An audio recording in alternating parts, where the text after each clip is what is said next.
thinking about the Hartsville High School, looking at site recommendations and considerations. In general, OSF used to publish in the Green Book and the former guides that they had recommendations for elementary schools, middle schools, and high schools. And the elementary schools, somewhere between that 20 to 25 acres.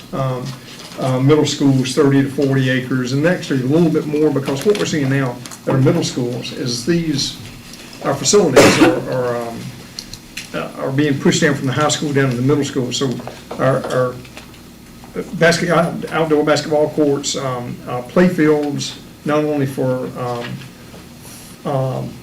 PE recreation, but also for competition, and we're seeing more and more of those. So that acreage probably needs to be looked at a little bit more. Of course, we're not really looking at the middle school so much, with the exception of Spaulding, and then also at the high schools, and somewhere around 90 to 120 acres.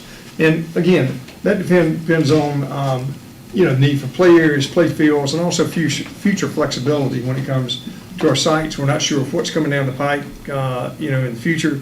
We know that right now we're seeing increased lacrosse across our high schools. We're also seeing some schools that are starting field hockey, which is more fields that we need, more field space.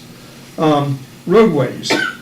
We look for good sight lines on that road, and ideally we would have 1,500 linear feet of clear view. 1,200 is probably the minimum. And also on that highway access, we would look for preferably two roads, not necessary, but two roads with good sight lines. And again, that 1,000, 1,200 minimum linear feet there of good sight lines. And then also utilities. We want to think about water. We want to think about sewer. Ideally, we would like to have natural gas too. And what that does is that helps us when we think about our generators for backup power. And those generators, if we have that natural gas and a good supply of that, then OSF will allow us to use a single source of fuel rather than a dual source. And the dual source would have to be diesel and natural gas, or something like our propane and natural gas. We think about the geologic features, and we want to try to avoid, again, a lot of wetlands and floodplains, which creates issues for us as we design. And then also the utilities to avoid. We think about high voltage electrical lines. We think about natural gas or propane transmission lines, and to some extent railroads too. Yes, so talking about Spaulding Middle School, the school district held some community meetings where there was some feedback, and we heard this feedback, and we've been trying to work on on an option that will work well for the community. So this is the original site of Lamar Spaulding Elementary School, and this is where we're proposing to locate Spaulding Middle School. Can we go to the next? Yes. So originally the idea was to have a school that was more connected to the elementary school, and we decided after hearing the feedback that we wanted it to be its own middle school. It would have an admin and main entrance area in the center, a wing to the right with the classrooms, and to the left would have the electives, a cafeteria area, and a full gym. And the way that this site would work, the bus entrance would still be for both elementary and middle school children off of Lamar Highway through this side, and children, the elementary school would continue to work in the same way that it's been working so far. And then the children being dropped off for the middle school would walk under a covered canopy to connect to the school. Now the parents would continue to drop off from this road for the elementary school, but for the middle school there would be a roundabout that would divert traffic so they could be dropped off in that area. We would also be able to fit a football field. And the gym would have connectivity to the field for the students without having to cross any roads. Might add to that, Cecilia, we're also thinking about a warming kitchen. And so that kitchen, we would have access from the kitchen here at Lamar Spaulding, and would be able to take via golf cart or other type of vehicle straight into that warming kitchen area. So you would cook the food then at Lamar Spaulding Elementary School and carry it over. And that saves us the cost of the kitchen Yes, and also students from the middle school and students from the elementary school would not be crossing paths. The elementary school would continue, the middle school would have its own cafeteria, its own gym. So this is what the floor plan could look like, what we've been working on. The main entrance is here at the center. We would have a secure entry, an admin, and some guidance offices, as well as a media center. To the right, we would have all the classrooms. So right now we have in Spaulding Middle School less than 250 students, or around 250 students. We are proposing here 16 regular classrooms, which would give us around 320 students, with 20 students per classroom. Yeah, it could be more if we It could increase be more if you had yeah. 25. So we're just thinking right now around 20 students is what you currently have, and that number could go up a little bit. Yeah, we're proposing some collaborative areas also, media center, main entrance in the center, and then to the left we have our electives, one art room, one science room, and one band room, as well as our gym and some small locker rooms. The locker rooms are geared more towards PE, and they would have connectivity to the field through sidewalks without having to cross any roads, like we mentioned before. The gym would have a stage, and the stage could be fed also from the band room, so that if there was some kind of performance, what I didn't mention is that we could use this cafeteria space after school hours as a lobby for the gym. So if there was an event, all the chairs could be stored in a chair storage that we have here. This space could be used as a lobby. These two doors could be locked, so visitors would not have access to the rest of the school. They would have access only to the gym, and the stage could have access from behind, so that students and parents, if there's a performance, they wouldn't be crossing paths. So is that a regulation gym? It That's is an 84. 84 yes. foot. Most, Mr. Jeffers, right now, most high schools, we're doing a 94 foot, which is a collegiate size, but we're proposing an 84 foot gym here. Which is what we usually do in middle Yeah, schools. in middle schools, that's correct. And also we have some bleachers sitting about 220, 250 people on one side, also facing the stage. If the stage was going to be used, we could put chairs on the And court. then bleachers just on one side, is that We're, correct? yes, we're proposing bleachers on one side right now. And that Because way we you have the stage on the other. Yeah. And the number of bleachers, if we needed more, we could certainly add more, so it's not an issue. And Joel had mentioned the warming kitchen. I called it here a prep kitchen, but yes, we would transport the food towards our service entrance, have a prep kitchen. This way we avoid a full-size commercial kitchen, a hood and everything, and we would use the space as a cafeteria. Do you have other places that have used that sort of kitchen setup? Yes, interestingly enough, Richmond School District 1, they have no kitchens in any of their facilities. Really? So they cook everything at a central kitchen, Oh. loaded on trucks, and then disperse it out to all the different schools. And so that's not an uncommon way to do things, and it's just, that way your consistency from, where you're cooking, preparing everything is pretty No, standard. bus riders would enter how? They would be dropped off over here outside of the picture with, on the same side of the elementary school kids, and they would connect through here, through this entrance. There would be a covered canopy here. And so this whole spine connects all the school, which is good for supervision, where you're standing. When you're standing over here, you kind of have supervision of all the school.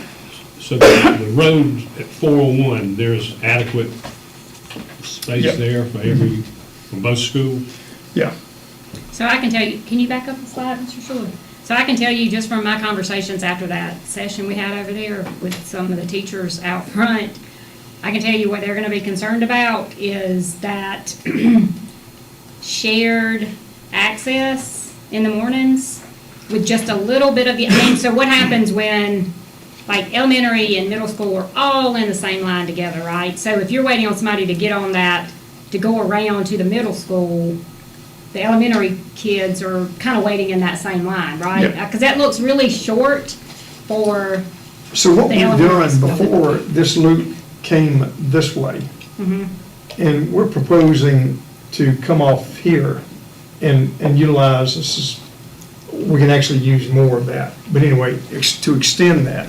But the problem is the people turning into the middle school who don't have as much You see what I'm saying, from the circle Yeah. to the school, that's gonna be the holdup for the elementary kids drop off.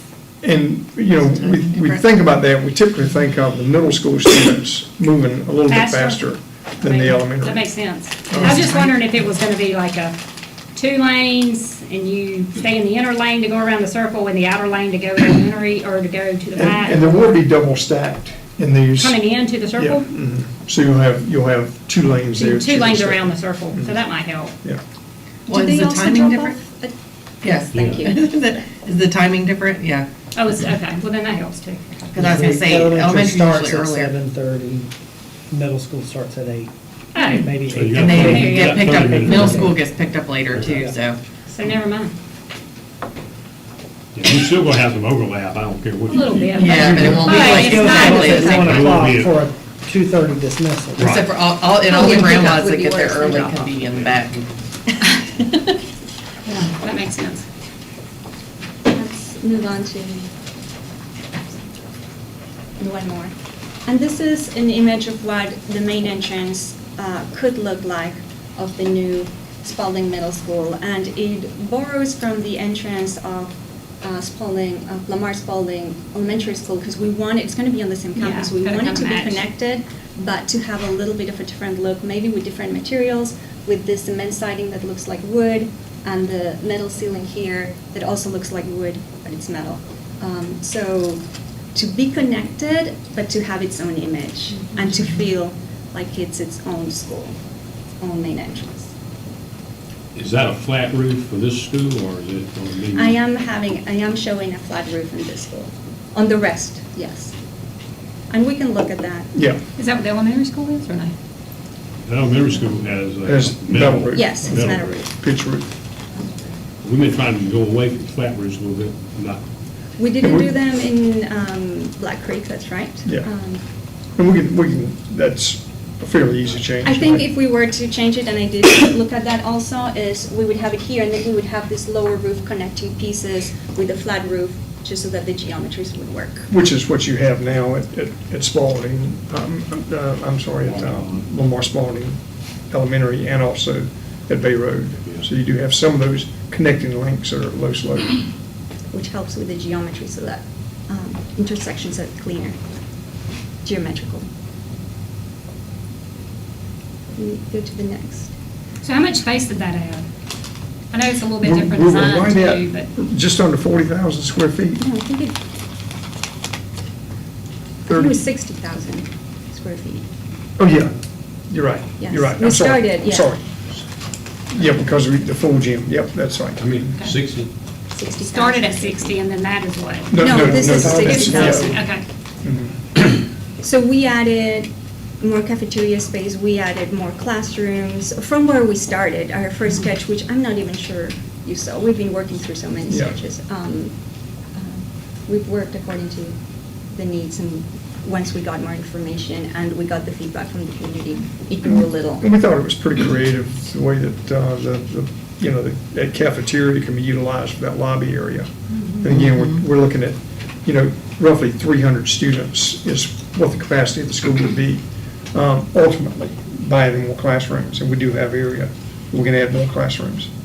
So I like the many way it others. curves around too. I mean, it just looks, I think it looks nice when it hugs around the road. That looks much better than. you know. Yeah, and also it's an individual school, so it's really no connectivity. We don't have the small children and older children mixing paths. So it'll just be like in the morning, but with the timing's taken in at different times, there won't be a lot of that. But like if you're a bus drop-off and you're a middle school, and then a car line for elementary, they're crossing paths, but maybe not much. Right.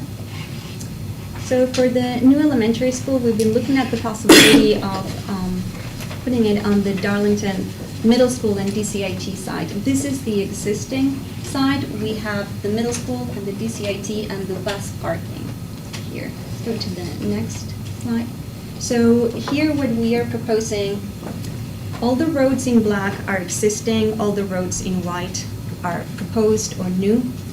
We are proposing to relocate the bus parking facility. I think from what we were able to tell, they are parking around 60 buses, so that's what we're showing, but when we move forward, we would look at that, in detail and provide the exact bus parking that's needed. The parking facility, it's my understanding that it's a portable building, right? So we could relocate it and create parking for the bus drivers. So for the schools, the entrances would remain off of Pinedale Drive. The elementary school, these are the wetlands here, and this is what the information that we can gather from the GIS website, where it's pending the topo study, but we're thinking that the building will fit there. So Parent Drive will be off of Pinedale Drive. In orange here, we have our parent stacking. This is the footprint of Black Creek Elementary School. As we move forward and we study the program, it might adjust, it might grow or decrease a little. And our bus drive is also off of Pinedale for the 3 schools. We would connect to the elementary school, to the DCIT, and to the middle school. Let's go to the next, and we'll focus on this area first. So, Parent Drive, we would have the stacking that is necessary. We'll study it with our civil engineer. This is something that we're showing right now. And then our bus drives will be south on Piley Drive as well. We're showing the possibility of some future expansion for kindergarten classrooms over here, and 6 regular size classroom like 3rd grade through 5th grade over here. And also the bus parking. Am I missing something here? Let's go into the next. And one of the things we discussed was the stacking on Darlington Middle School, how it was reaching the road, and if we added a school, how that would look. So we are proposing extending the parent loop to add more stacking. We would be introducing a roundabout here so that parents could take the peak hours, the longer road. And there would be a gate here that during non-peak hours you would remove it and you could access the middle school directly. A second roundabout could direct you to the 6th grade loop. Also, part of the reason why we shifted here, you can see the location of the existing bus drive. We're proposing to maybe shift it up north. This would allow us for future expansion of the DCIT. We're not considering this right now, but in the future, if we wanted to, we could shift the parking on this side northwest of the DCIT and expand towards the back. Is that? Am I missing? Okay, let's go to the next slide. And this is, again, the overall and how that would work. New drives in white, existing drives in black, the new stacking for the middle school, the stacking for the new elementary school. Any questions on this? That drive, getting into that middle school is a hot mess. Yes. I'm just concerned about, Yes. I'm concerned about the like old wetlands right there. This wetlands here? Yes, so when we get the topographical study, we will be able to see the exact locations of those wetlands, and we'll be able to locate our drives to avoid them. The wetlands are there on our property? They are. Yes, yes, so this is the line of your property. Okay. And the wetlands continue. Yeah. Wetlands right there. And the 60 buses, that's all we have? Where's that? That's all the buses we have for the whole count, for the whole Darlington area? This is Darlington. I know, but that's it for 60? Because that's where they all park, they all start out there or stop or whatever out there, right? For Darlington. Yeah, I Yeah, understand. But I mean, there's more, 60 yeah. just sounded like a low number. But So you feel confident that the school fits there and the wetlands would just impact where we put the drives? Correct, and what we're doing right now is we are getting a survey on this and to delineate those wetlands to be sure. We're looking at GIS, Government Information System, and they're fairly close, but are always not, we could end up with a pocket of wetlands somewhere else, but we feel pretty good. We did find out that there were some wetlands down here, and so that's why we showed that, because we were thinking at one time that we could bring this all the way over and around. And we said, no, better not do that, need to avoid that. But we'll find out more on that once we get the topographic survey. And then one other thing we'll have to do is, I'm sure we'll have to do a traffic impact study out there on Pinedale don't say Pinedale, yeah. And that'll tell us exactly what we need, how much stacking we'll need for these. We're hoping that we've got more than enough for that elementary school, but it'll tell us more. I would imagine there would need to be some DOT work for turning into those schools. I mean, with 3 drives off of that. Yeah. That's going so to be, That's correct. So we would have some deceleration lanes that would be part of that, and turn lanes too. How many students will this school accommodate? So, it's going to be just like what we had at Black Creek. I think that was, initial capacity was right at 700, and then ultimate, I believe we're at 950, but 950 is, I think it's 854. I'm sorry, 850. 850 But core. 850 was a core. You could add some more students if you needed to. Cafeteria area is the big one, and the cafeteria is pretty good size, and then office area and your media center are typically what we think about as the core facilities. And that kind of is what drives it. We feel like we've got some extra capacity in those. So this is the same design as Black Creek? Same design as Black Creek. It's the footprint that we're showing. Once we start working on it, it might change. The program will definitely not be exactly the same, Yeah. so we will adjust We had, to the for instance, we had more special needs Right. in kindergarten classrooms. Here? That in No, Black in Black Creek. Creek. Black Creek, oh, that okay. we may not need here. We're showing it, but we may not need those here. That's what we're showing. We're also showing this drive that was meant for kindergartens, that is specific to Black Creek, and it might not be needed on this school, Yeah. this back drive. I mean, because, with Black Creek now, that's where the majority of there's a lot of more special needs classes there than anywhere else, right? Pate also has a lot of Oh, they do. special needs. So I think it'll be similar here at the new, because Pate has a lot of early childhood stuff too. Yeah. Once we start going through the program, it'll become its own school. Right now, we're Yeah. showing that. I got you. And that's all the update we have for you. So, I'm sorry, go ahead. Well, so you started off, you said we were going to talk about Hartsville first, but you were just kind of laying the groundwork for what we got to look Just for site, to just site. find some more land, if that's the route we go, right? Because you can't really show a rendering Right. without a site. All right, my question is, because I'm going to get asked this, if you came to us, and said, well, for a high school, we need 90 to 120 acres, and we were trying to put this on 40 acres. So, I know we asked y'all to look at that because we own the land, Sure. but we're making some trade-offs, because, can you Yes. speak to those just a So, little bit? so the big difference that you would have is on the Kellytown site, all of our storm drainage detention was underground, and we were parking on top of it. That's an expensive way to do things. But that's what we were doing. Okay. Now we're gonna have surface drainage. So we And have retention ponds. We'll have retention ponds, that's right. and would you still, it just totally depends on the site. So two stories versus one, all that We- stuff is going we to would- totally, we would or high schools are probably for- typically two. For a high school this size, we would look at two. So the building that we're proposing out at Kellytown could potentially be the same Sure. building we put Mhm. somewhere else. That's right. Just the way we configure things. That's right. So in your opinion, what would be the smallest parcel that we should consider?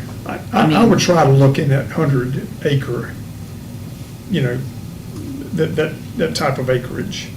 And if Gives you that the ends up most being options. 120 or, 90 would be on the small, lower end.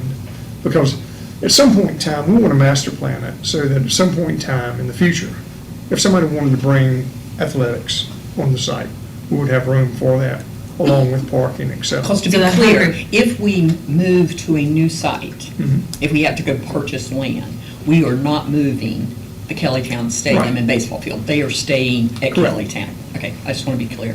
We wouldn't be able to do that and keep it under the Correct. current budget. Correct.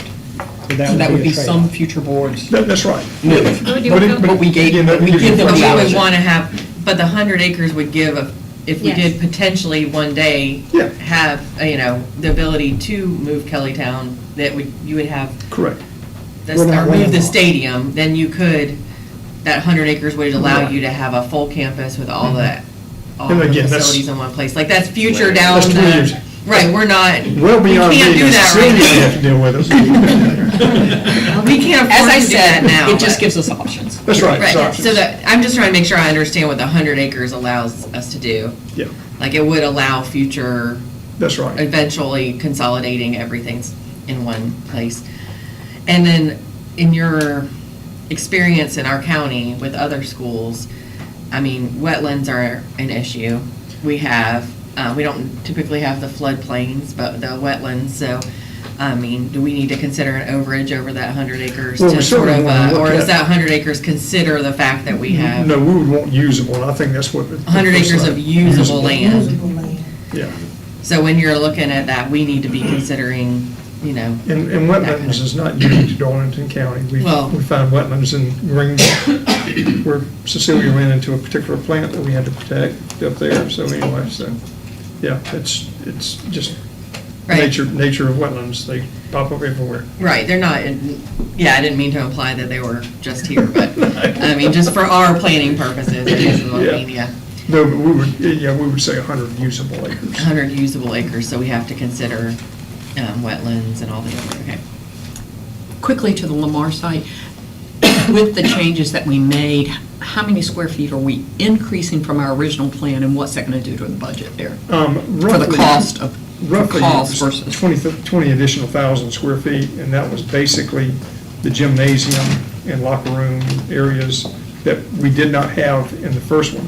And then also, we added classrooms. I think initially we had, I can't remember, we added about 4 more classrooms, I want to say. Yeah, we had classrooms and the cafeteria. So we had a gym area, Yeah. maybe not a full gym. We had a gym area, but we were not Oh, that's right. having a cafeteria. Okay. So, and what are we talking, what's the latest figures per square foot that we should plan? It added, if I'm going off memory, Joel, so help me, but it was around 4.5, 5 million more. Right. About 5 million additional dollars to do it this way versus the wing? Correct. Okay. In the future, if they needed to have additional classrooms, is there room to? Yeah, add? so Cecilia actually was showing that, some additional classrooms. I don't think there was, but. Oh, yeah. But I think if you go to the site plan, One more, yeah, maybe we could have. yeah. Okay, you got a little bit of room. Room there at the end. So what's the total amount you saying? What's the total amount for Lamar? I think it was 24. You've got 22 to 24, in that range. How many kids are in the students? And what's the total amount for Darlington Middle? I'm sorry? What's the total amount for Darlington Middle? Elementary, you mean, Okay. Darlington. elementary. Darlington. I'm in Darlington That's Elementary. good, from elementary. 55. Yeah, it was right at 55, and I'm trying to, that did not include the soft cost. Or did it? I don't remember. I can't Maybe remember. that comes. The field, is that a turf field, or is that just a grass? Grass. Grass. For Darlington Middle, you think that's the best place to put it? And that's the, in land that we own, that's the best site to put it on? Darlington Elementary, Yeah, Darlington Elementary. the new one, we felt like it works well there.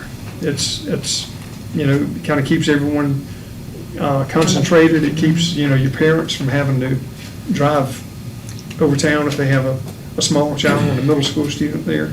And it's in that attendance I area. know you're talking about the Yeah. wetlands. It's in the attendance zone. We looked at Pate, remember, and Pate I site know did Port not got a good work. site. I know Um, Port.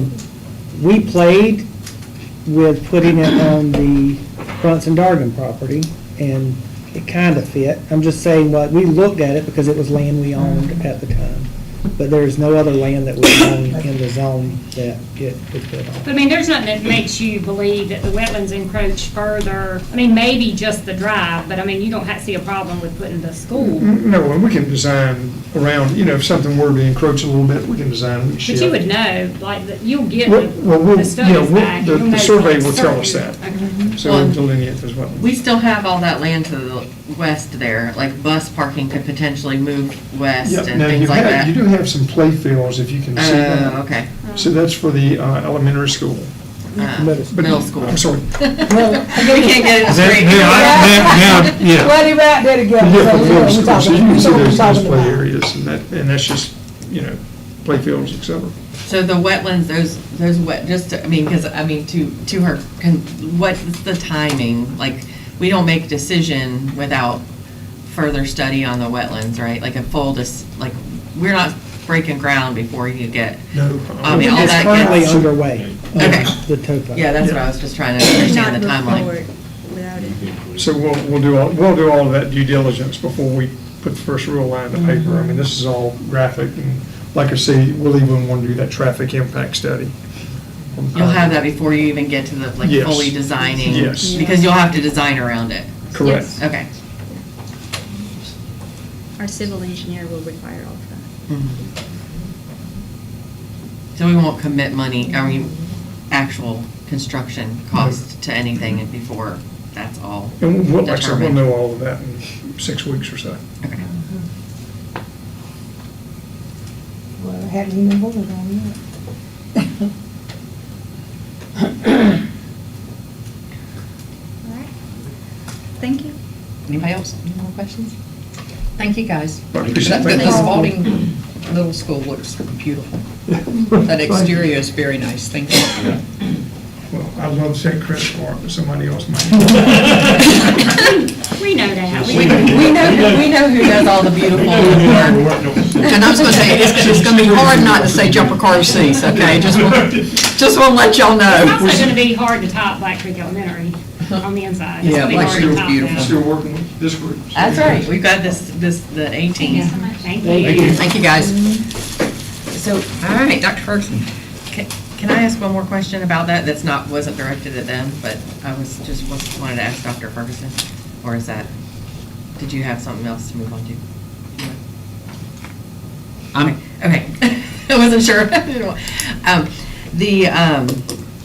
As far as the Hartsville location, where are we at on studying those possibilities and like who have we got engaged to help us make those decisions? We have started inquiring about what might be for sale, but we have not yet. We're looking for parcels that may be for sale. Do we have any professionals that can help us with that kind of search?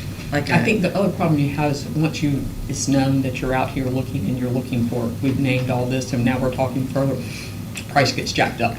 Well, that may be true, but I mean, I think it's already known. I mean, we had public meetings. I don't think there's any, and I think there's value in transparency. So, anyway, regardless, I understand what you're saying, but.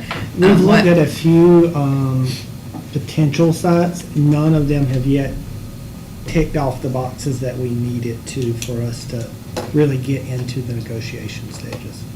So, we're just, we have internal folks that are looking, I don't know, are there people that can help with that kind of thing? I mean, Yeah, like a most of commercial them- realtor? Most of them own land in Hartsville. I feel like that's the issue. Well, that's what I'm saying, is how do you get a neutral party involved? Because I feel like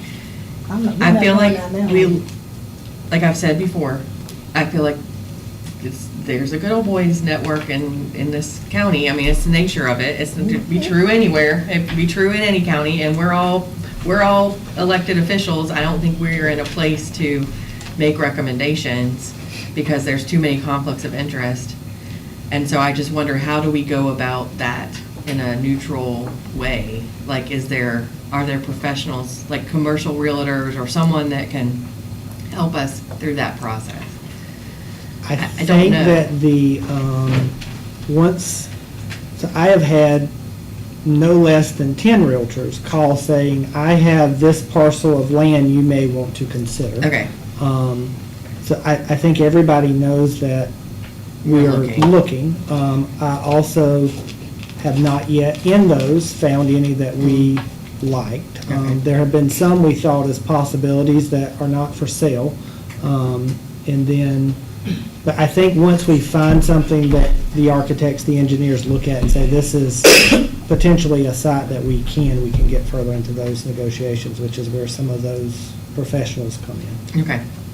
But Thank everybody has, not everybody, a lot of folks have land that they want to sell us and they're reaching out.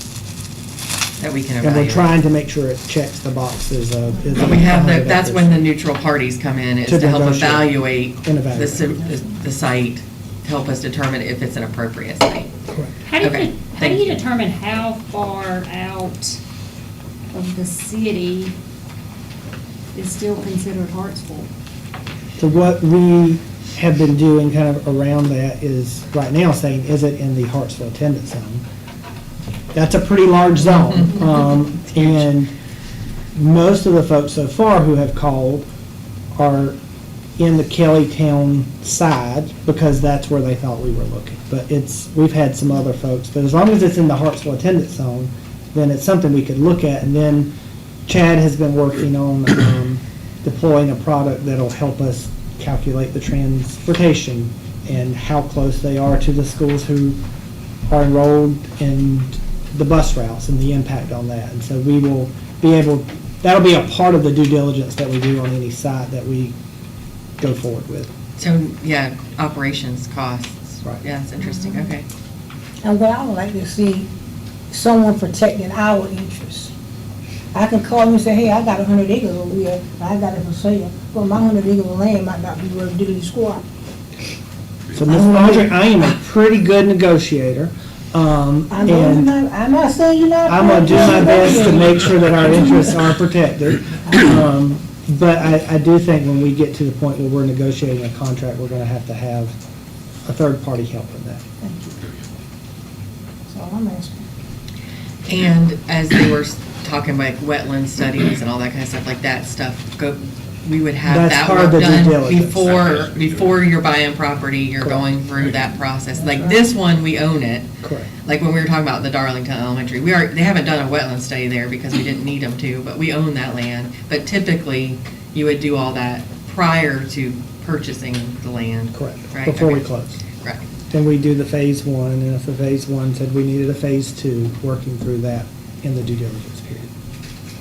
Just trying to help myself Yes, ma'am. understand the process, because I haven't been around Just for. FYI, we had, other than JL Kane, we had not identified any properties before the referendum passed. All those properties were purchased after the referendum passed. Oh, okay. So And we don't even. you're talking about the 3 elementary schools that we Correct. did back in Correct. was it 15? 2017, we opened Okay. in 2016, we opened in 2020. And that's, for that exactly, is some folks, I think, have thought that we would have to identify a site before a Oh, yeah. referendum. No. That is not a part No. of the referendum. We could say a new Hartsville High on a site to be determined, and that would be That's why I was like nervous about it. available. So we don't have to have a land, piece of property Okay. purchased before the referendum. But I think if It'd be we, nice if we did. yeah, we did- because we know it's a concern to the community now, and they've identified that as a concern. Well, I mean, think if and we it say feels we like we are, ought to try to see what we can do, or, because if But we we leave also it run into, open. you don't want to go buy land if the If the referendum referendum isn't going to Well, pass. no, I'm not suggesting we So buy there's, it. I mean, there's kind of a balance that you're doing. Yeah, I see what you're saying, like, we could say that, like, we potentially would like to put it here. That's why it's. But it's not, but it can't be. Because we had no wording on a potential site when we built Black Creek or Spaulding Middle. So, I mean, excuse me, Lamar Spaulding. Lamar Spaulding. so depending on how, Like, I know we can't get off, depending on how the search for land goes, I mean, we could be in a, we'll just have to see how things play out, I guess. Right. Like, if we can't identify something, and good point, Wanda, I mean, we can't go out and buy land without the referendum passing. you get a great deal on the perfect spot, I may recommend something different to you, but, and, But more than likely, we're not gonna buy land without being able to build something on it. Because also, we can't own land that we don't have plans for, right? So, I mean, there's like a lot of rules. There's a lot of rules. Okay, thank you, I'll stop now. all right, so next, I'm gonna turn it over to Renee. Renee's gonna talk through revenues for us, for budget for next year. I am. I don't have a presentation. I got a lot of paper. If y'all are, I can get up and got a lot of notes. So, and as you guys know, first off, we got an update today from the legislative update that we get from SCASA, and the Senate passed their part of the budget, and there weren't any changes significantly, but they're still debating this week, and so now they're going back and forth, and the latest today was that they're still talking about the panic button system and the paid parental leave potentially still including school districts going from 6 weeks to 12 weeks paid parental leave. So that's something that would affect our budget, because the panic button system they have not identified funding. They did say something about the safety funding, but the safety funding says it can't be used for recurring costs, and that would be recurring costs, so they got to figure out that side. So we've been looking at our revenues. We've looked at current revenues. We've gotten the new assessed values, well, the new old assessed values from the county. There's always a lag time with that. And the Revenue and Fiscal Affairs Office sent us the Consumer Price Index, which is 2.63 this year, and we had a 0.30% population increase. So that gives us a 2.93% millage increase, which would add 6.3 mills to our revenue.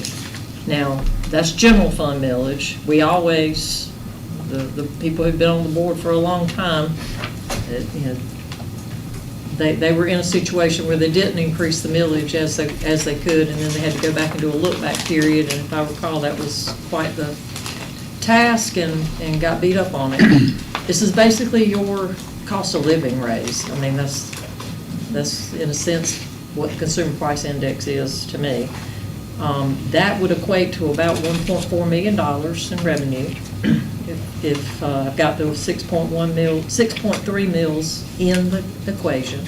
What Dr. Ferguson handed you is basically a synopsis of what he and I have been working on. So I've got details if you have questions, and he summarized it nicely. In addition to our additional tax revenues, the state has sent us their projected state aid.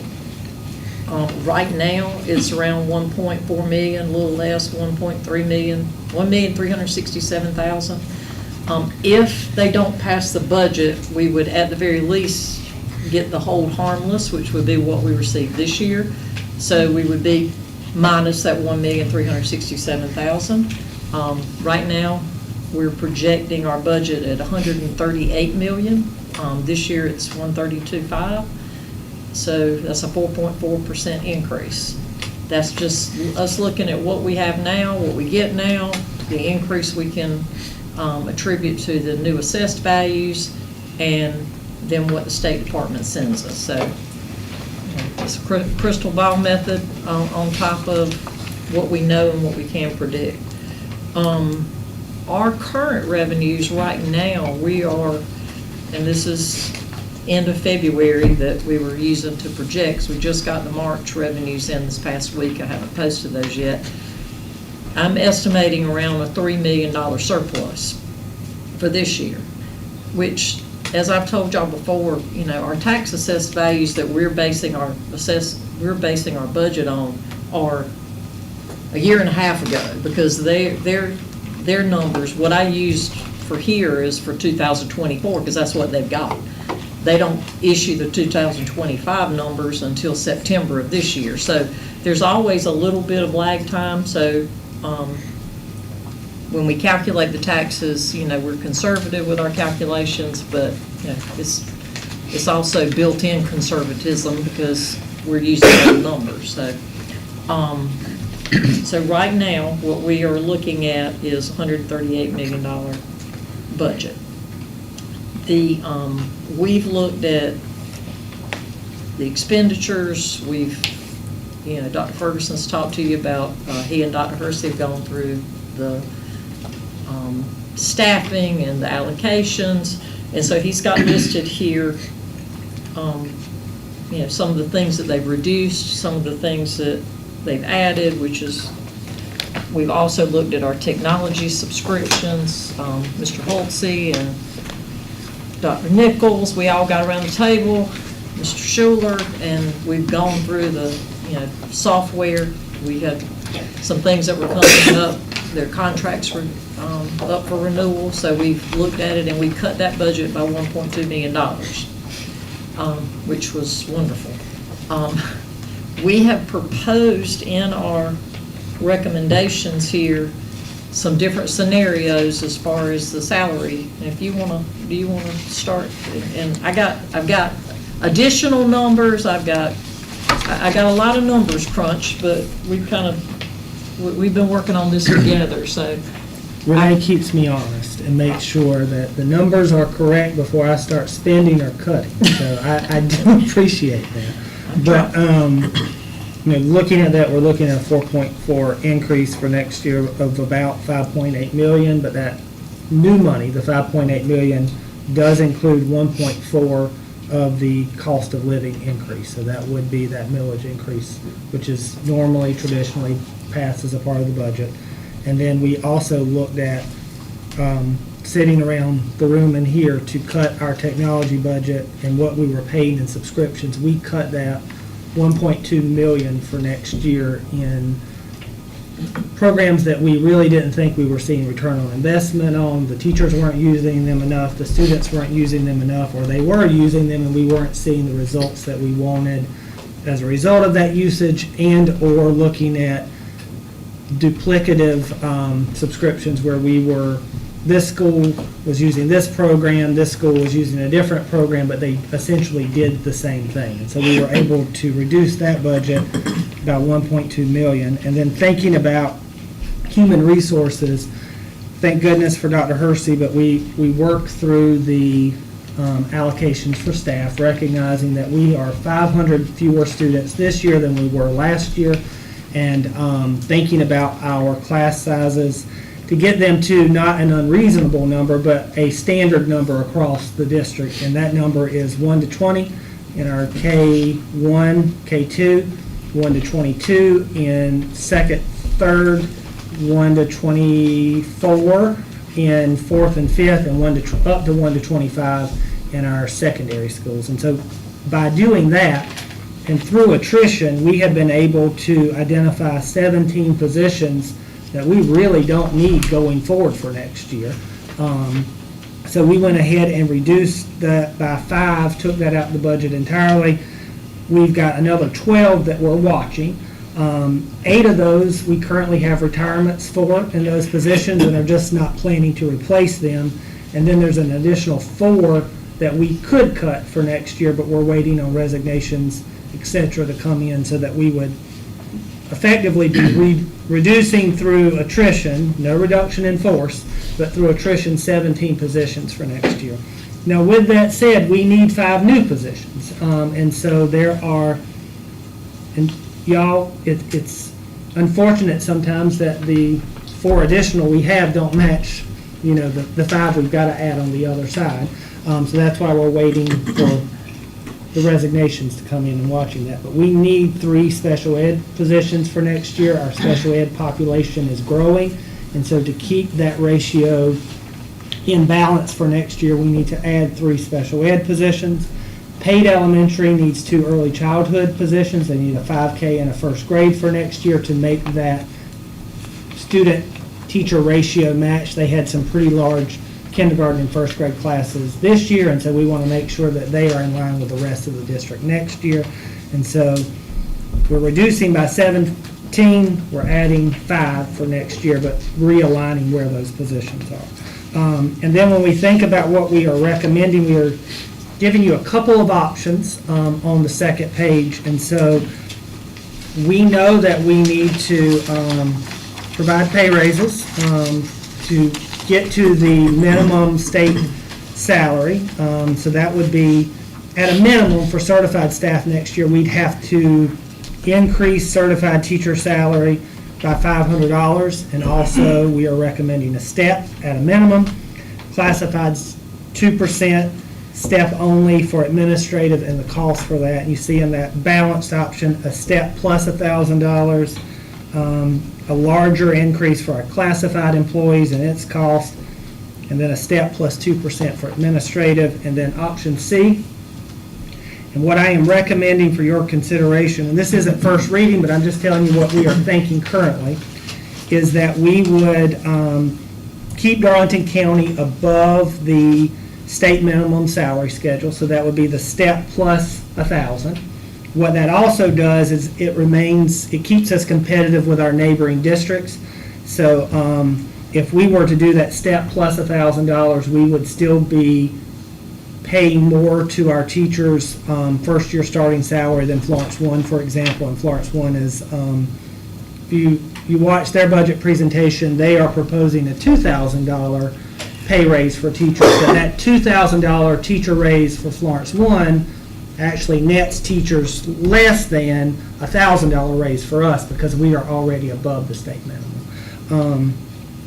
I am proposing, asking y'all to think about a step plus 4.5%, which is a little more aggressive for our classified staff.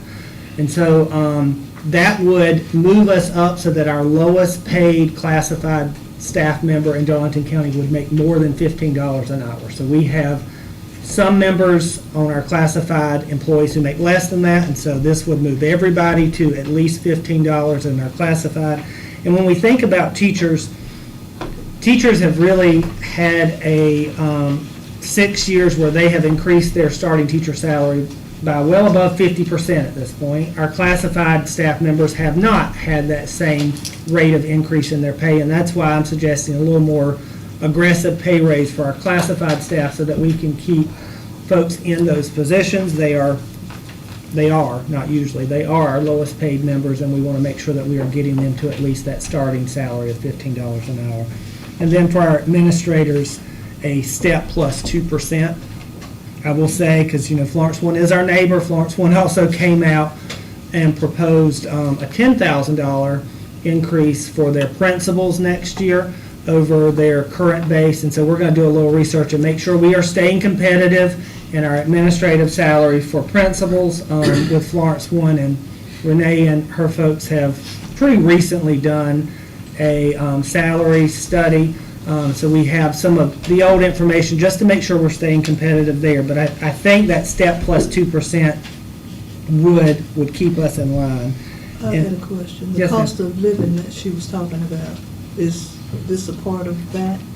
That's really where we get that 2% number, is usually what is considered Okay. that cost of living increase. And then, folks, we're also proposing that everybody get that step. And so when you compound the step plus the Explain that, 2%, the step. it's usually around 4%. But Yeah, our scales, now the teacher scale don't have that's set by the State Department, so their steps are different percentages. When we did the salary study and implemented our new scales, all of our steps, which is basically what you get for earning a year of experience. Okay, the step is a step up because another year of because you've been here, experience. So yeah. you step up every year? depends on the board and what they The vote. board votes it, and I pray we don't not have a step, because that makes my life really complicated. But like right now, how is it? Right now, we normally, when we pass the budget, we include the step. Okay. And every step on our regular scales is 2% of the base cost, up until you get to level 21, and then it's 1.5%, which was what the salary study. So everywhere it says step on here, you can It's say 2%. 2%. Yeah, it's gonna be between 1.5% And and 2%. that's the step up for another year's experience. Yeah.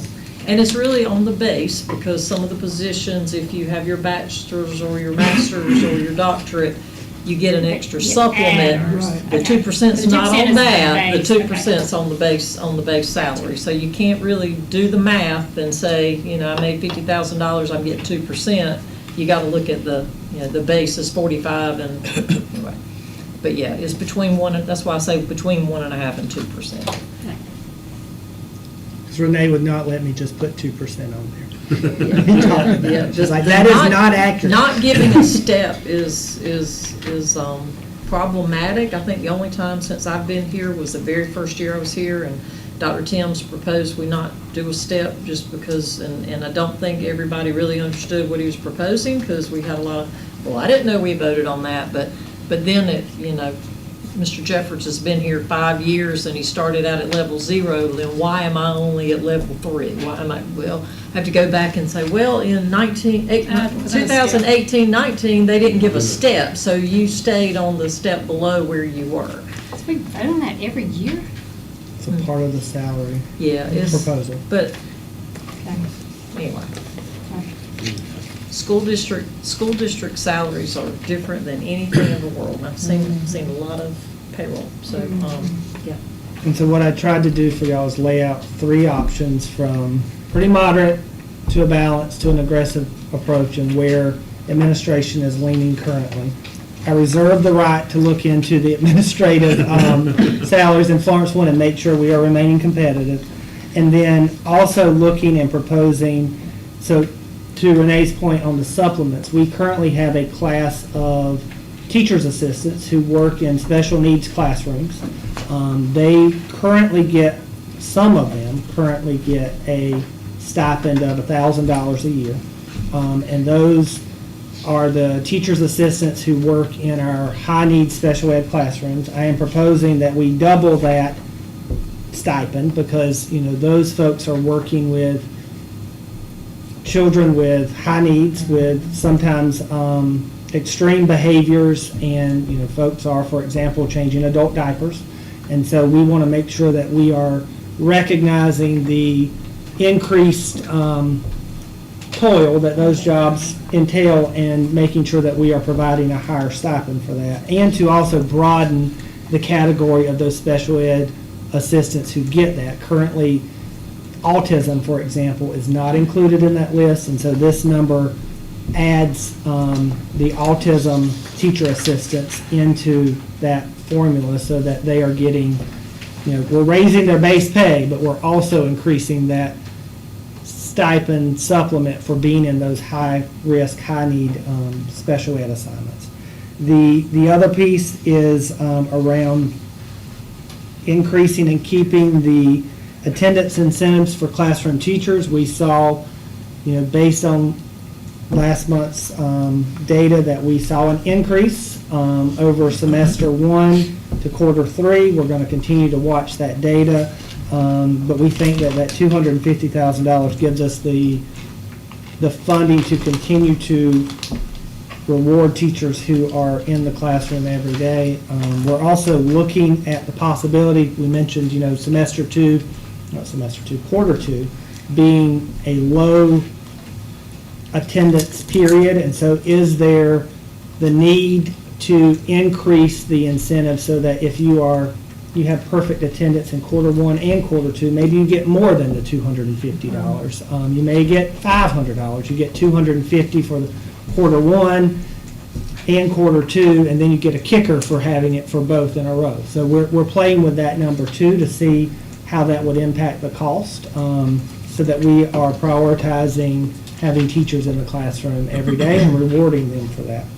And then we've also done some deep dives into our SROs, and so both the sheriff and the city police have come to us and really asked us to look closely at how we compensate SROs, and the district has done a really good job in the last several years of trying to increase that funding. But I will say that right now, y'all, we are paying a lot less than our neighbors do for SROs. And so what the county and I have, and the cities have been talking about, is how do we get to where we are actually covering the cost of the SROs that are in our buildings on a daily basis, and to bring all of them up where we are actually covering the cost of the SROs who are currently in our buildings. That's going to cost us $490,000 more per year. Is that what everybody does? We are at a little bit of a disadvantage because Darlington County wisely decided to put SROs in every school early before the state mandated it. And so now that the state mandates it, if they are new positions, the state will help cover those costs through a grant. If you had the positions, they do not. And so the only position that Darlington County has that is covered through state funds is the SRO at DCIT. All of our other positions, the district fully funds. And we have been paying less than what it costs the city and the county to fund those officers. And so they are coming to us asking that we pay the full salary because they would not have those positions, those officers, if it were not the need to be in our schools as SROs. And then having some funds for instructional support to include and help support our HQIM work, our intervention systems, and the coaching of teachers. Operational considerations. We have noticed, Renee has pointed out, that there are some line items that we are consistently over budget. The first and biggest is for our substitute teachers. And so every year we are over budget for substitutes. And it's my understanding that we have increased the budget, but we still manage every year to go over the budget. And so we hope, we think, we are watching the data on, does the teacher incentive help reduce the cost of substitutes? We've also talked about how the district office is probably likely going to have to put some stronger parameters around who gets a substitute and how often they can get a substitute. I think it's a little free right now where if I want a substitute, I put one in for Mandy and nobody ever really calls and say, well, did Mandy really need a substitute? Was there no way to do some additional coverage within the building? And we don't want to do that all the time, every day, but we also want to bring that $1 million overage down so that we are more in line and can spend that $1 million to benefit children, not just cover classrooms with babysitters. The CERDET line. Can I go back to substitutes real quick? Yes, ma'am. Does any of this have to do with Kelly Services? Kelly Services provides us the substitutes, and to their credit, they have pretty high fill rates. And so when someone takes off, there is more often than not somebody who shows up to fill that. But the overage is not necessarily, they charge us a fee to be the facilitator, but that's not what's pushing us. Okay. Over. I think Kelly Services, if anything, maybe makes it too easy to get a substitute to show up. And so more of the classes are covered. More often than not, our fill rates are above 90% across the district. I'm sure there are exceptions to that on any given day in SAP. Who decides? Who makes that choice, whether to call in a substitute? Well, it's generally decided by the class of employee. And so, like, if I am a teacher who has a roster and I put in a request that I have a sick day or I'm going to be out, then it's automatically that it calls out for a substitute. Some positions, they get to decide. And so some teacher assistants, for example, who work in a lab and have a roster, they may have to check sub eligible and it would pick it up. But if I am just a office assistant and you wouldn't get a sub for a sick day, then that would not be sub eligible. So it's not going through the principal or anything? Not initially for particularly medical days. It's by the class of employee. So if you were to get one, excuse me. Oh, go, sorry. I didn't mean to cut you off. If you were to utilize someone within, how would that work? So one way you could do it, and I'm not saying we do this every day, but it could be that Ms. Gore's going to be out, and I know that Leanne has first period planning, and so Leanne's going to cover Ms. Gore's class, and then Ms. Hassler's going to cover it second, Okay. and Ms. Carreri's going to cover it fourth, and so that saves the district $100. Now, we would not certainly want to do that every day for every absence, but I think we should be considering that more than we do. But who would make that decision? Like, that you were going to do that instead of calling in a substitute? I Who think makes that decision? Principals should look at that, and the assistant. I mean, are we gonna be putting a lot of pressure on principals to be doing that administrative, like, evaluation all the time? I mean, it sounds like it's sort of an automatic process now, like I mean, I guess you don't have to answer that question. I guess I would just say, it's $1 million, which is a lot of money, but I think we just need to be real careful how we. Yeah, and Like, we how don't wanna I've put- kind of repeated that back to principals, is to say, not, because it's $1 million over, it's not $1 million in total. Oh, right, of You know, course. and so I want to say that because what I've said to some of the principals is like, if you were dreaming up what you would love to do in your building, what would that be and how much would it cost? And then I say, well, I've got $1 million over in subs. Would you rather pay subs or would you rather have this other thing that you want? And often they will say, if you could promise me I could get $100,000 more to do this thing that I want to try out, I'll figure out how to get my sub budget. But it's not, but will it really work that way, though? I mean, is it really, like, if we save money on substitutes, are you really gonna give them something else in exchange? I mean, that's If I had a more nice money, idea, but- that did not have to go to salaries, I would love to propose an innovation fund where schools could apply for something that they dreamed about, and then they could come, and we have a line item for an innovation fund. I love the innovation fund idea, just so you know. That's amazing. Because a lot of schools do that, like, through their PTOs and stuff, and it all depends on if your PTO has, parents that are funding it or not. So it's not equitable across the district. I would love for us to have that if we had space in our budget to do But anyway, a that's- line item like that, so that they could make those proposals. And we could say, get, like, little grants from the district to do things. Anyway, sorry, that's a side note, but yes, okay, thank you. I just would say, I like it, makes me a little nervous, but I know you guys will be careful.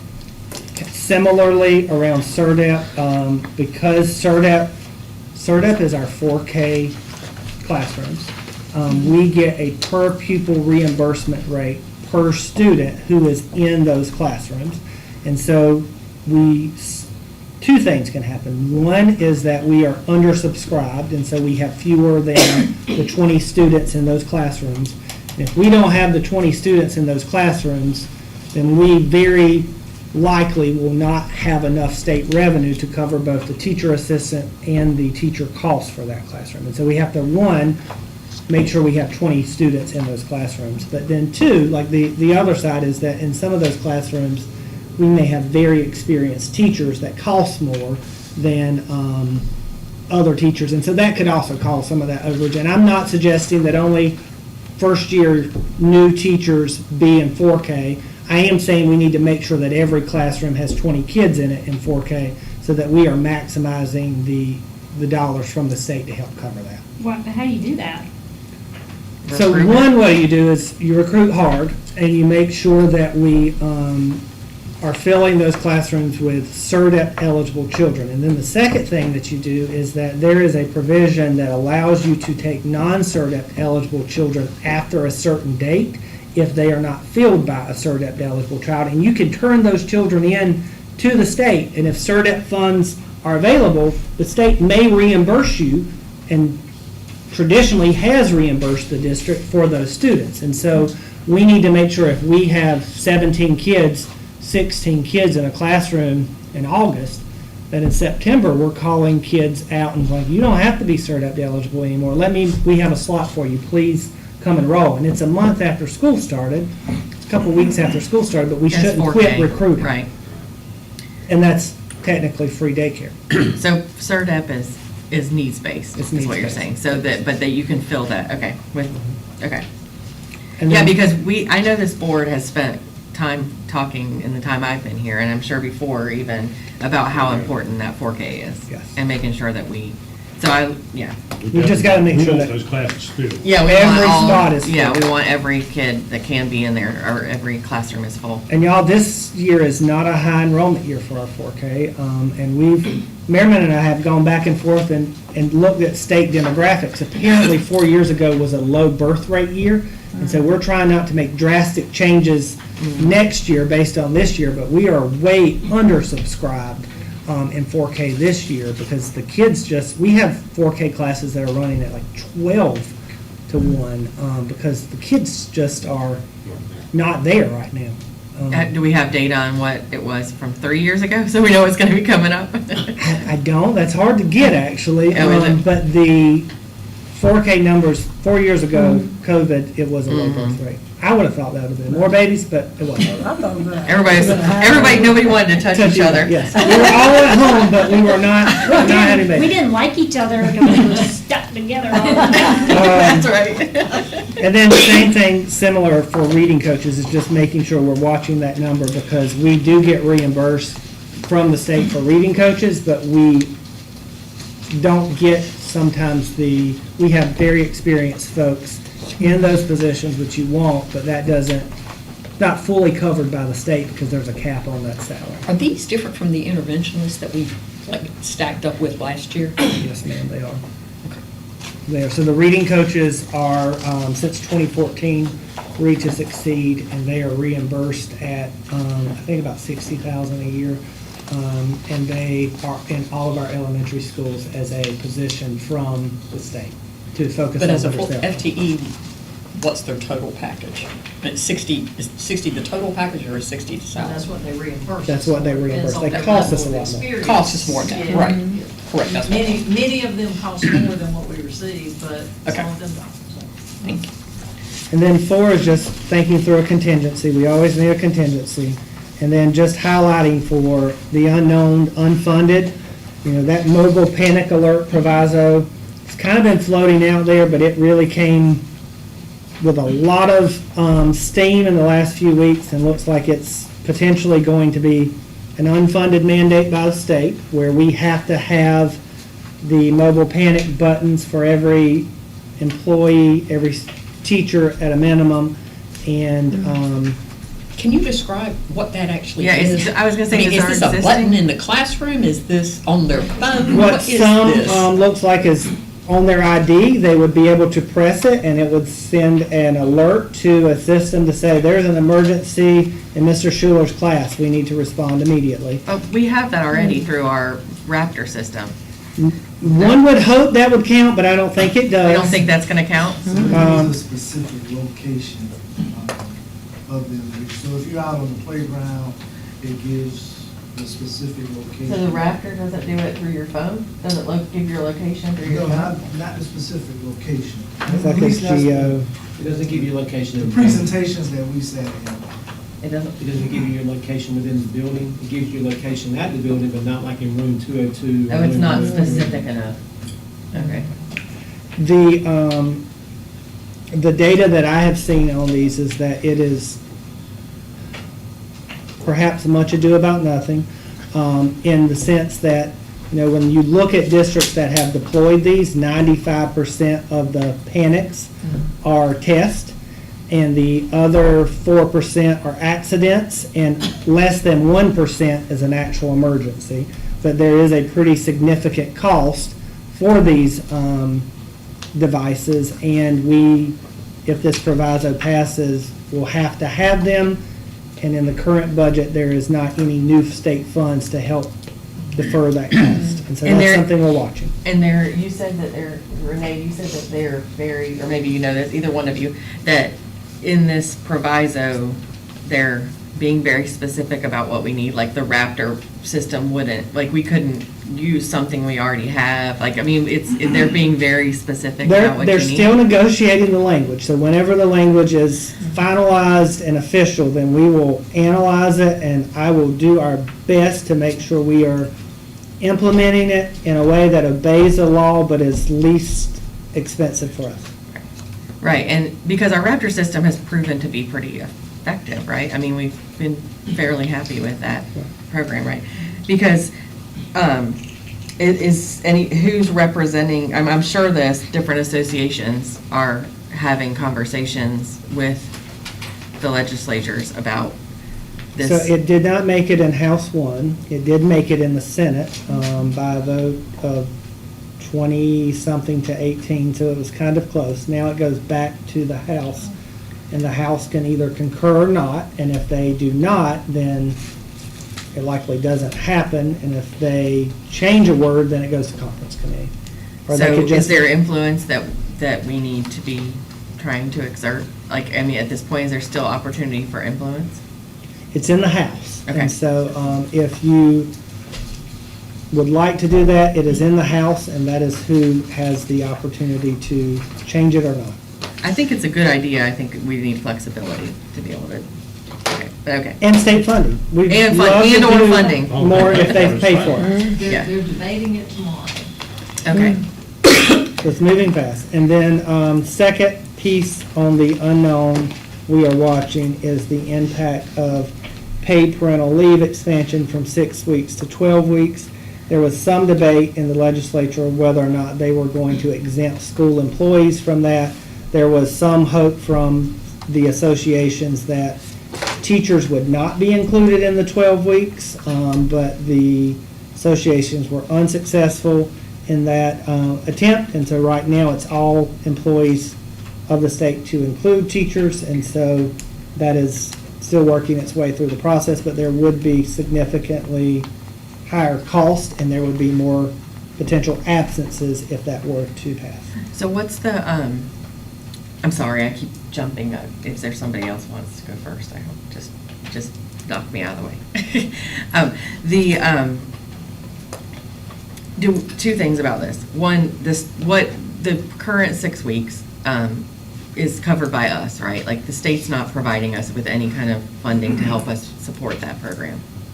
I don't think so. Is that correct? I didn't hear that. We're not receiving state The current funding. 6-week parental leave program is just totally funded by the county. Like we're not, there's nothing that the state provides to help us with that. Yeah. And so we would assume for the 12 weeks it would be the same. And then the other question is, do we have data on what our, I mean, I know it's probably difficult to, and we've only had it for a couple of years. Last year it was Last year we were around 109,000. 109,000, so we budgeted 200, because they were thinking about doubling it. This year, I haven't pulled the numbers yet, but it's more than 109,000. Approximately We've how had a lot of how many people having employees? Babies, since PPL came out, so Approximately how many have we had? Numbers? I'll have to pull it. Yeah. I didn't have time to pull it before we came here tonight, but it's on my list of things to do. But I know last year when we pulled it, we were at 109. No. How many individuals? Oh, I don't know. We'll get it. That's for you. that's housed on a spreadsheet in HR. I just know I've seen it in the legal report. I mean, I guess that, because what I'm saying, the reason I'm asking is that could give us a prediction. I mean, How of much course, the you could budget? have higher We're birth gonna year this year and a predict. lower birth year now, I but got you. just An so we idea would how much have the a budget. prediction roughly. We're of gonna how many predict people. it. I just hadn't gotten it yet. And one of the, and because what we also said is like, we want people to have babies. So like, I am certainly not appreciative discouraged. of the 12 weeks. Right. Because like, Well, we were down in enrollment, like, Well, And it is competitive with other industries. Right. We got Every a notification that they were debating it at 10 after 1 today, so I really kind of thought it wasn't going to be on our plate this time, so. But we are going to pull those numbers and get better data before So- we get the first reading. Is it automatic paid 6 weeks? So they don't have to use their leave? They could tack it on if they want to. It'll go from 6 to 12 if they get what they propose. No, it does not. And the spouse, Well, all of us didn't have that, but it has changed dramatically in the corporate world. I mean, 3 months is like the minimum that the corporate world is giving for, yeah. It's true, so if we want to be competitive, we talk none of us here got that, I can guarantee you. But it's changed dramatically over the last decade, I would say. I've watched it change. And I think if we want to be competitive, we talk about that all the time. Yeah, but we're not trying to compete with that world. No. We're not, We're but trying to compete with Florence. I realize that, but sometimes, those are the things that I think can make a difference. But anyway, and y'all, point is, it's on not- that, just because it's somewhat related, HR's, wasn't really planning on showing you all this all tonight, but one thing that I think is really interesting is when we look at Darlington County School District certified staff, most of our people are 0 to 1, 2 to 5. And so when you think about that, I mean, not everybody comes into teaching as a 22, 23-year-old, but most, a lot of them do. And so most of our workforce is baby, what's the politically correct term? They are childbearing age, that's it. So, it does impact us. It does, and I think we just need to know how to budget for it, because it's not really we can all debate what we feel about it, but we need to make sure we're budgeting appropriately. Right. And so I just want to raise that In the point. corporate world, they're working 12 months, and we're only working, we got the summers off too. Yeah, but you Think about still, it, too. but the care of your child is not related to the number of years, or the number of months you're working. If you have a kid in September, you still want to have 3 months off with it. But anyway, And we to all can Mr. debate it, Jeffers' and that's not the point, which point. is, one of the reasons and I am not taking a stance, I'm just repeating the either. argument, is the associations, at least for the administrators, for school districts, we're trying to say is, if you're going to do it for school employees, school teachers, at least be able to count the summer months, because how it currently works is that it is work days, and so if I Right, you take can go a into the week following year. at the end of the year, and then I don't work all of the summer, then my extra 11 weeks starts at the That- beginning of the Or next if you school year. have your baby over the summer. I have 4 babies, and I've never been able to plan that, But so that's more power to them. when the law changed. That's what I'm saying. The law changed to where if you have your baby in the summer, you can take your time off at the beginning of the school. Correct. It doesn't matter if it's It's 2 work days. months, 3 months, or And I guess it depends on your, To Yeah, be anyway. correct, they didn't, we had to vote to make the decision to not count the summer months. And this board made that vote to not do that. So we don't count the summer months? Well- No, Well, yeah, no, we voted They don't to- count I it. don't- So yeah, if yeah. you took off the last week of school, Yeah. you still get 5 weeks at the beginning Right. of school. Well, Doesn't matter. and to be clear, is my understanding, and I will be corrected if I need to be, but I think this board passed paid parental leave before it was a state requirement for everybody, and now that is no longer a choice. Y'all made the right decision, y'all made the same decision that the General Assembly got to, but I don't know that you could undo that decision if you wanted to now, because that is we did it now like a year before the, a state it law. was just right Well, we before, because went- we saw it After coming. the state law came out, we specifically had to decide whether the summer months counted, and we voted not to count the summer months. Okay. I thought that was our, but anyway, we can go back and see. And I'm not saying we should change that. The only other thing I'm gonna say is, I don't know, 6 weeks is not enough after you have had a baby. I'm just gonna say. It's not. I got paid for 0 weeks when I I- had it. Yeah, but I it's know, not but- about what we got, it's about what's But no, but I mean, the right. time off is the time off, but should you get compensated for taking the time off? It should be paid leave is where I'm struggling. Well, Going from regardless, 6 to 12, we're, that's it's a not lot. we're That's not a lot. making a decision on that. This Well, we're state, gonna do the whatever it assembly, tells us to do anyway. exactly, the Right. state The state's assembly. gonna tell us what to do, but I'm just gonna tell you, my personal belief is 6 weeks Yeah. after Nobody having had can a help baby. Yeah, That's four great. is probably Is- enough. Well, and we can't, not everybody can afford to take it off unpaid. 4. All right, so that is, in a nutshell, kind of where we are in the budget process. We will bring to the May meeting, first reading. If y'all have strong opinions about, the recommendations, think that we need to be considering something else, please let us know so that we can work those numbers out. But I wanted to give you an update of how much new money we were looking at and expecting, some of the options on the table, and the cost, and to make some preliminary recommendations of where our current thinking was. So I wanted to do that during the work session. Can I ask one more question? Or, go ahead. No, go ahead. Okay. The question, the piece about human resources, we've had this conversation quite a few times over the few years I've been on here, but, can you speak to how we are addressing like the high school piece of it? Like, when we talk about, student-teacher ratio in the elementary and middle school, it's pretty easy to understand. It is. But when you get to high school, you want to have opportunities at all 3 of our high schools, the same for all students in the county. And so, how do you juggle like that student-teacher ratio along with making sure you have all the classes and that the students want to take and the opportunities that they need? Because how do you avoid having a class of 5 students because nobody signed up for it? But you still want to have that class because it's an important class. So what we've started looking at with that is to, one, make sure that all of our teachers are teaching a full load. And so, you should not, for example, have a teacher who's only teaching first and second period. What we've also looked at is looking at across the day, what is that average teacher teaching in a semester? And so, as an example, you may have a foreign language teacher who teaches 20 children during first, second, and fourth period. And so like that's averaging 5 children a class.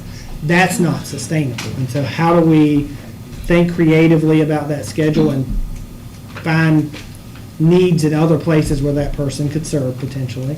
And then also thinking about if there is something really specialized at a particular high school, let's recruit and make sure that we are getting more kids into those higher level classes. And if we can't, and they are things that we deem necessary or that kids should not or should be offered access to, how do we make sure that they can take advantage of those through online classes, through virtual SC, et cetera? Because not everybody's going to be able to offer AP European history, but there is an AP European history through virtual SC or through one of the online programs, and so that's an opportunity for that child to take that, but maybe not take a full teacher's section to offer that. And then that also gives us the opportunity to look and say what needs to be offered at a DCIT, or how do we specialize our programs so that, you know, the AP school may be Mayo, the IB school's Hartsville High School, and the dual credit school's Darlington High School. And so how do we look at choice too? Because we are not going to be able to offer every single program 4 different times. Well, you know, thinking creatively about how making sure that the kid that is interested in something gets that opportunity, because the bigger cities can offer those things, and that's why a lot of people move to them, you know, because they know that their kids are going to have more choices in high school. And I think we've got, you know, I mean, it's hard to balance when we're a rural district, but how do we make sure we're not exasperating the problem? and it's finding that You know. balance too between a teacher teaching a full load of undersubscribed classes and a teacher that may have one undersubscribed section. Because we shouldn't have a teacher who only teaches 3 kids in a section, and you have another teacher who's bursting at the seams with 28 all day long. That's also not That's also not equitable fair, yeah, for that teacher. for the teacher. Okay, thank you for addressing that. I just want to speak to the classified increase to a minimum of $15 an hour. I just want to state for the record, y'all, that is only $30,000 a year. And that's not a lot of, I mean, you can almost go get a fast food job. So I 100% you can. I mean, so I just want to make sure we are in that category with being aggressive. I think is actually being basic. Because So- the rate that inflation has gone up, $15 an hour is Nothing. Not a lot. And just for, context in here too, is that often those employees are employees in the district that may not work a full year. They may only be working 180 days, 190 days. And so that 30,000 is accurate for those year-round. employees that work 240, but a person who works 180 is closer to 20,000 a year. And so, that's a very low wage for positions that we as a district could not operate without. Well, thank you for bringing that to our attention, that we weren't paying that, and that we need to. Any other questions on any of that?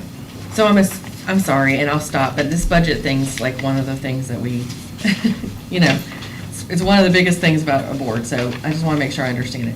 This overall package that you provide here leaves us with a balanced budget, basically, right? Like, this $138 million with a little, with contingency and with. And knowing that Renee is very conservative and undershoots our revenues, and so God willing and the creek don't rise, we're gonna get more and we'll have some more We money. will send out the document you're used to seeing before the first reading. This is just. This is- Preliminary. this is Working for on- sure. Yeah, this Okay. is preliminary first. Making round. sure there's no Once we major see concerns here that we. what legislators do, once we post all the rest of the revenues, that we get between now and then. Yeah, it evolves daily. Yes. We did receive one good and I never really paid much attention to this, but we got today, and I think Chairperson Hassler got a copy of this today also, you probably got an email, our annual risk assessment that the South Carolina Department of Education does. And they do this for all of the districts because of the federal funds that we collect. And overall risk scores 18 or below indicate low risk. And our risk score is 9. So That's more like our credit score. Yeah. So I didn't get that, by the way. Well, it says CC. Well, it hadn't come through. Mine came this afternoon. Just FYI. It came. In your it came trash. today, so they I'll may- look they in my mailed it. trash. I Where don't that know. other one was? In my That's junk. wonderful. Thank you for your work and the work of Yes. all your So that's- team. That's pretty good. But I mean, I would expect that to be the case, but you know, we have it documented.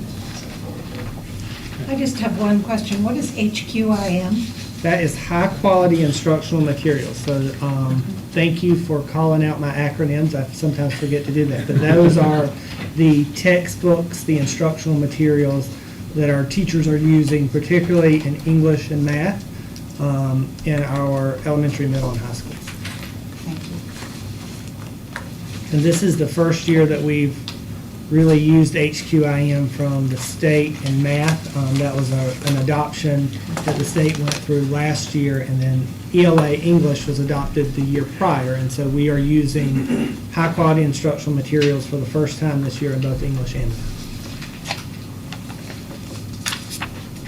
So helping teachers know and learn and internalize those resources, because it's not just reading a script, it's really internalizing that, thinking about it, and putting their professional spin on it, but also sticking to the resources that are high quality and on grade level. How is the HQIM materials, how have the high-quality instructional materials impacted or changed the support that our coordinating teachers can do?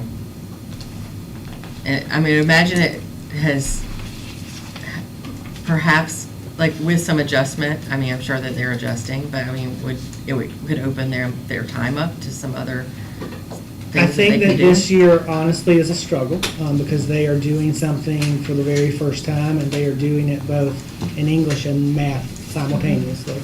I think across the district, we have some schools that have made that shift with less angst than others, but I will say that, 100% of our schools are trying it.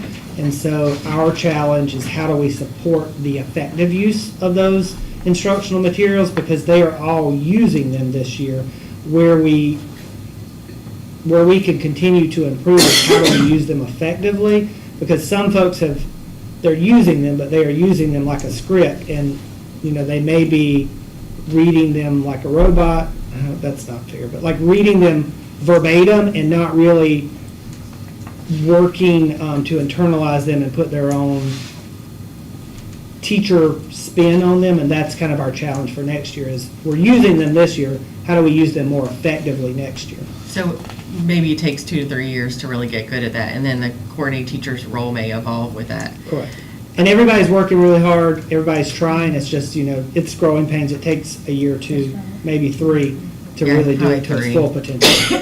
The state, these high-quality instructional materials come from the state. Are they fairly consistent? So like they'll give our teens time to, it's like they're not gonna throw out something brand new every year that's gonna they're gonna have to restart every year. It's usually on a 7 to 10 year cycle, and so the adoption of materials follows the adoption of standards. And so every 7 years, you start the standard review process, and after the standards, you start the instructional materials review process. And so it takes about 7 to 10 years for a shift to happen. So we they are should set have, for the next 8.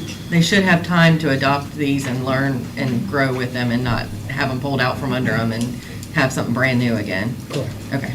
That is, can't prompt, so Yeah. but they also go through cycles in that, we did English 2 years ago, we did math this year, science was before that, social studies will be next. And so for an elementary teacher, who I think really has the hardest job, who teaches 4th grade, because they're teaching English, math, science, social studies, PE sometimes, they have a little more churn because it's not all of them new at one time, but they may have something new every year, Oh, every couple of Every- years, yeah. they're gonna have, one of the subjects is impacted. potentially. Thank you for helping me understand that. Yes, ma'am. Is that it? That's it for me.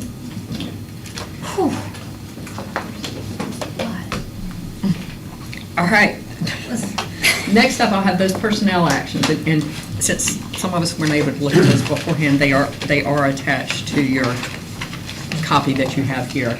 If you want to take a brief moment to look over them if you haven't had time. If not, I'll go ahead and make a motion for approval.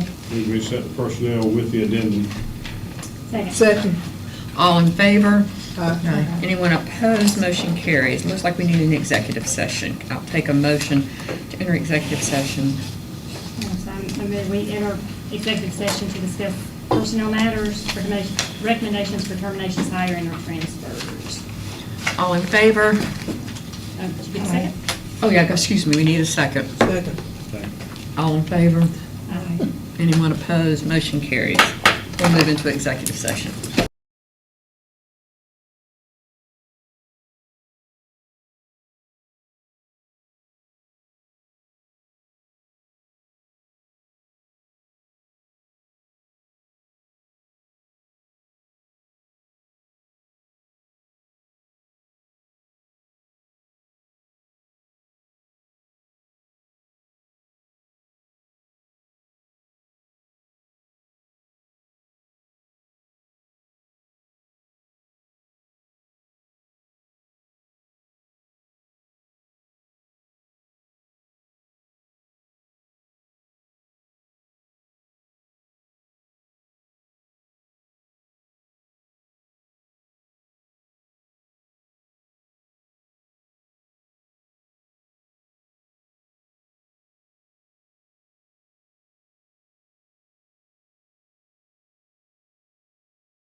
I'll take a motion to come out of executive session. Move that we leave executive session and come back into regular session. Second by Mr. Jeffords. All in favor? Anyone opposed? Motion carries. We're out of executive session. I'll take any motions from the floor. I move that we accept the administration's personnel recommendations. Second. All in favor? Anyone opposed? Motion carries. No other actions were taken, no other votes were taken within executive session. I'll take a motion to adjourn. I'll take a second. Second. All in favor? We are adjourned.